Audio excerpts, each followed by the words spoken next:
Les Nations Unies continuent d'appeler les autorités éthiopiennes à libérer leurs employés qui sont toujours détenus suite à ce qu'Addis Abeba considère comme une violation des règles de l'état d'urgence. Selon l'ONU, 10 employés et 36 chauffeurs sont toujours emprisonnés.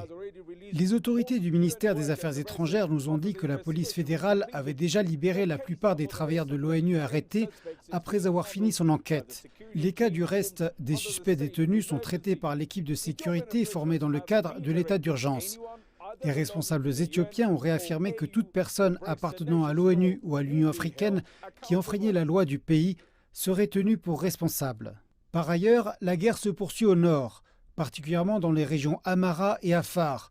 Nous avons reçu des rapports de sources gouvernementales selon lesquels les forces du Front de libération du peuple du Tigré perdaient des lieux stratégiques au profit des forces de défense nationale éthiopiennes. Une milice organisée, la jeunesse d'Amhara, connue sous le nom de Fano, la milice de la tribu Oromo et les courageuses forces de défense nationale éthiopiennes ainsi que nos forces aériennes repoussent les forces rebelles qui marchent à l'aveuglette. Ils ont maintenant débuté une puissante offensive en terminant leurs travaux défensifs. Grâce à cela, la ville de Kémise fait l'objet d'un encerclement par nos forces. Ceci parce que les gens ont massivement répondu à l'appel du gouvernement à défendre leur nation.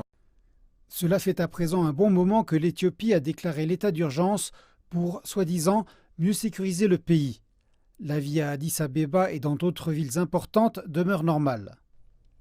Nous allons à l'école et tout se passe paisiblement comme vous pouvez le constater et nous n'avons rien vu après la déclaration de l'état d'urgence. Comme je vous l'ai dit, tout se passe bien et normalement comme avant.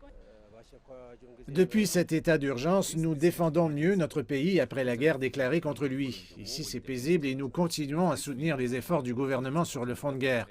Nous considérons qu'il s'agit d'une étape importante pour notre sécurité et que nous devons nous préparer à tout pour maintenir notre souveraineté. Alors que la guerre se poursuit, la situation humanitaire dans le nord du pays reste préoccupante. Les agences humanitaires ont prévenu que cette situation devait être résolue au plus vite afin d'éviter une catastrophe. Entre-temps, les Nations Unies ont débloqué 40 millions de dollars pour les efforts d'aide humanitaire à l'Éthiopie. Une partie de cette somme étant destinée à la région septentrionale où le conflit fait toujours rage.